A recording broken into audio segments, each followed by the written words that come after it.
Hey everybody, it's Moonbow here, and welcome back to a very special episode of Scrap Mechanic. That is right, it is special because a new update just came out yesterday. If you haven't already heard about it, we now have pistons on the test branch. So as you can see here, guys, I made a really cool looking lowrider that has the hydraulic system on it here, as you can see. So we are definitely going to be checking this out as well, and we are going to kind of play around a little bit with the pistons and see what we can do and try a few new things. So guys, if you do want to get your hands on these pistons, then all you need to do is make sure you go to your Scrap Mechanic in the games library on Steam and find your way to your properties and go to the betas and opt into the test branch, and that way you guys can also try out these pistons before they get fully released. So there are a few issues with them right now, so you have to bear in mind that there might be a few bugs, but they are definitely working pretty darn good. So how about we get on with this video? So, the first thing I thought of when I saw this update was, man, I guess I have to make a lowrider that has some hydraulics in it, because that is just the first thing that pops in your head when you think of it. So I think, guys, this is probably one of my favorite cars that I've ever made as far as the design goes, as well as functionality.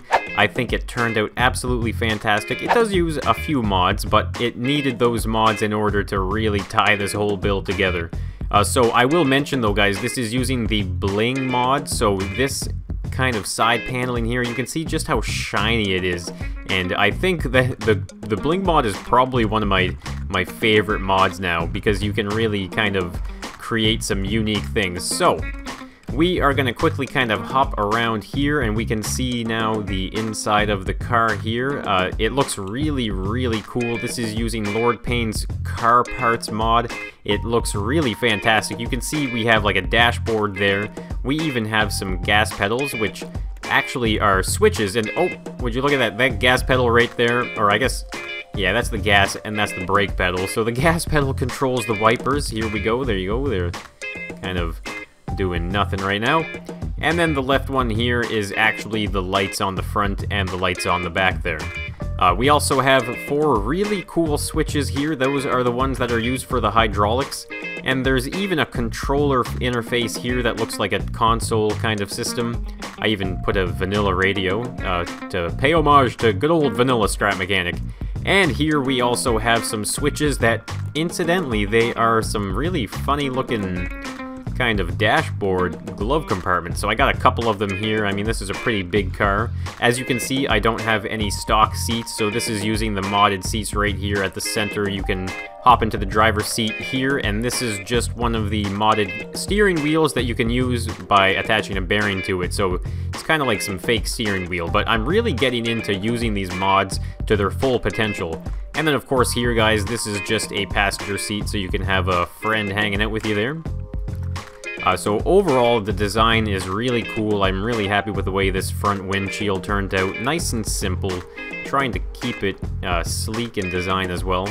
I also used some of the really cool exhaust pipe mod here as well, so I ended up giving it quad exhaust because why not? It even has like a license plate here and a trunk kind of handle there, and if you look up here you can actually see it even has a little antenna, so it's a really cool build. This is actually, there's so much here, guys, it's so cool.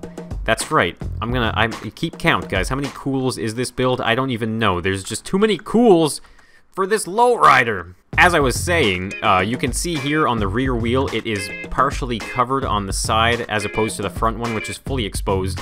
So that is, of course, drawn from inspiration of actual lowriders. So really cool. Let me know down in the comments, guys, what do you think of this car? I am so happy with it.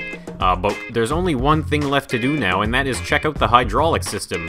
So like I said, guys, this is the piston update. So as you can see, we have some pistons here underneath on the front and the back, so we might as well just totally lift this up right now so we can get a better idea of what is going on here.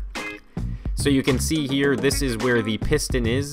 We'll go over a little more details of the piston in a moment, but right now it's acting as a kind of hydraulic system in this car. So you can see it is attached to an arm here at the middle. So if I grab my connection tool, you'll see that there's a free bearing here, as well as a free bearing here. Now, having a piston attached to a bearing and a bearing here like that isn't quite enough. It doesn't have very much play. So what I ended up doing was, all the way here, you can see at the top of the piston, it is actually attached to a block which is attached to a bearing, and that is set up on all 4 areas right here, you can see. So the reason for that is because once the piston extends out, this arm will limit just how far it can go. So what happens is, you can see the piston will pivot inward here and inward there as well towards the center pivot point. So that just gives it a little bit of extra space. Now I do have to mention though that the pistons aren't very, very strong. So in this case here, I can't use just a single piston on the front. I can on the back because the back is slightly lighter. But on the front here, there is just not enough power in a single piston. So maybe we will see some updates. Now, I just realized I can't even get back into my car. This car is so tall with the pistons. Alright, here we go. Hop onto the side there and get back in the driver's seat. So it's pretty nifty. I think the pistons are going to be an amazing addition to the game. You can see here, though, we can definitely do that awesome kind of hydraulic bouncing. We can even do the back here as well. And now, like I was saying, though, if I press just a single piston, you can see it's definitely attempting to push the car up, but it just doesn't have enough power. But if I press both of them at the same time, that is most certainly enough power. So beyond that, though, this car is really, really fun to drive. You can see it has no problems driving around whatsoever. And interestingly enough, though, I didn't end up putting any suspension because I wanted to keep it relatively compact in there for the hydraulic portion. So you can see, though, guys, this car looks absolutely fantastic. I love that kind of false leather interior. I ended up using just the... Ooh, accident there. I ended up using just the regular modded blocks just to create a matte finish on the inside, so that way it made the outside panels that much shinier. So there you go, guys. That is a really, really nifty hydraulic lowrider. I'm going to try and put it on the Steam Workshop, though. Be sure, guys, if you are using these pistons in the test branch, that you do not load into a world that means something to you, because apparently this is what the dev said. You will not be able to load a world in after if you end up using these pistons and then you choose not to again. So be aware of that, make a new world, and have a lot of fun with these pistons. And speaking of a lot of fun with these pistons, how about we try out a couple things? Alright, so I just have a simple platform right here, and what I was thinking of doing was some type of little piston door design. So obviously, guys, we have been making makeshift pistons in Scrap Mechanic for a while now. But it's about time that we actually, we have the real thing, and it's gonna make building things just so much easier. So, here we go. I'm just kind of quickly designing, like, maybe a little bit of a wall here with a door entrance, so maybe we don't need it that tall. So there we go. So this is a nice little empty space here for a door. So what I was thinking of doing was actually adding a piston here. So what if we put a block there and a piston right there? So this is clearly in the contracted mode, but what I'm gonna do, actually, let's see, I'm gonna put a controller here, attach that, so we can actually set a default parameter now on this thing. So of course, guys, if you don't know, you have to put a block down onto the piston for it to work. Now, why isn't it working right now?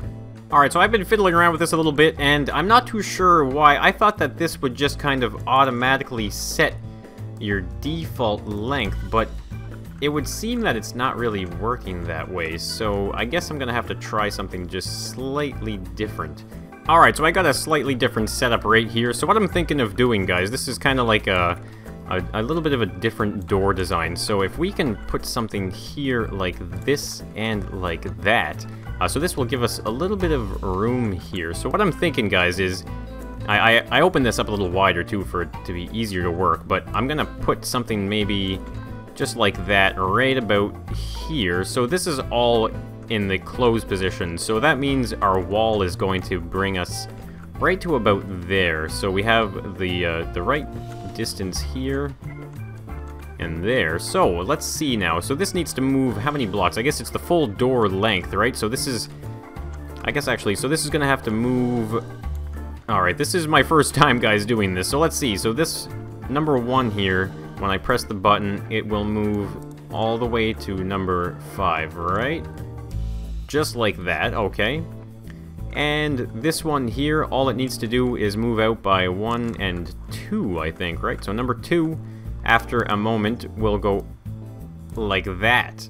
Is that right? Oh, there we go. Alright, so let's see now. We can actually set up this switch right about here. This is just one of the modded door switches.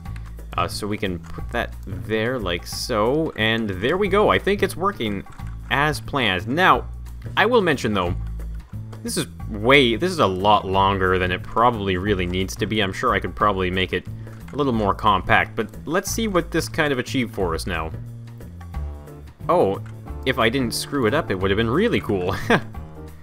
Alright, so this is rather weird. Okay, I thought I screwed it up, but I'm seeing now... Wait, is it not... I thought that I measured this all right. I'm thinking there are a few issues with this kind of thing going on, though. I'm wondering, because it looks like it wants to extend all the way out, but it just won't do it. And I'm not too sure why that is. Maybe it is supposed to be at 6. I don't know. Let's see. Now, see, that just goes way too far.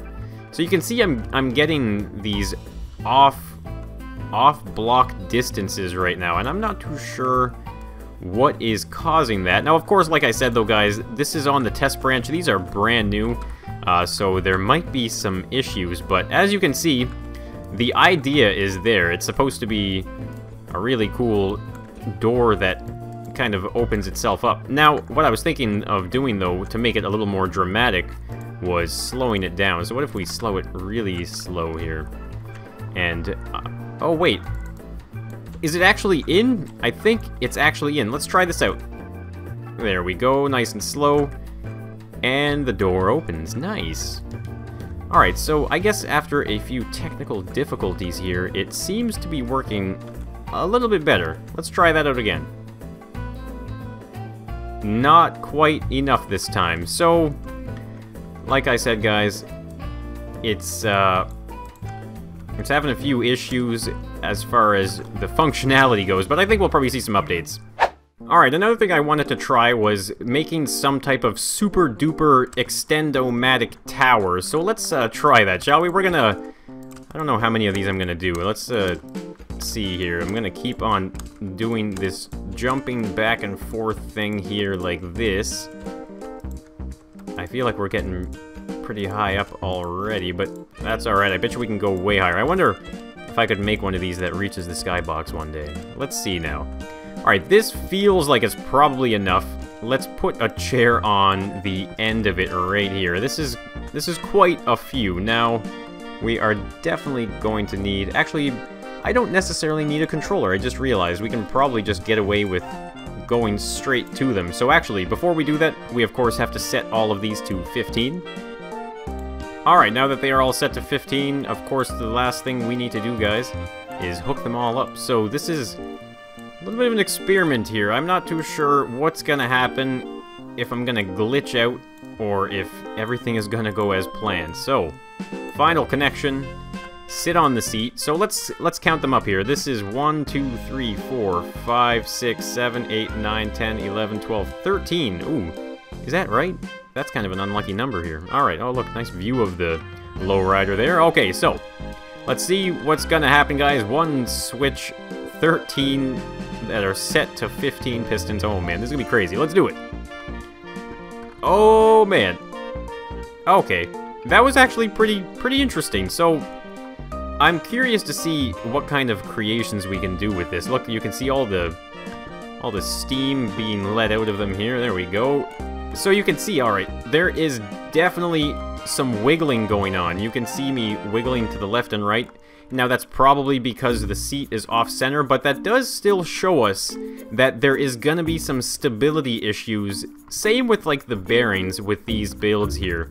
So I guess we'll have to be mindful of the weight and what exactly we're making. Alright, so there you go, guys. It is an amazing new update from Scrap Mechanic. It is the Pistons. We got here this really cool lowrider with the hydraulics. Oh yeah, lots of fun. And we also kind of fiddled around a little bit over there with the pistons. So guys, if you have any suggestions for what kind of piston creations you would like to see in Scrap Mechanic made by me, then let me know down in the comments. I'm really looking forward to seeing exactly what kind of ideas you have for the pistons and maybe challenging myself to making something using those. So again, guys, thank you so much for tuning in to Endless Scrap Mechanic.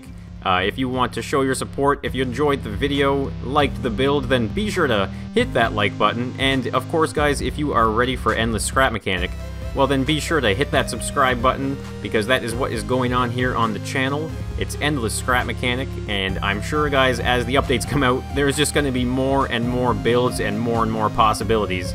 So again, thanks for tuning in, everybody, and I'll be seeing the next one, so bye for now.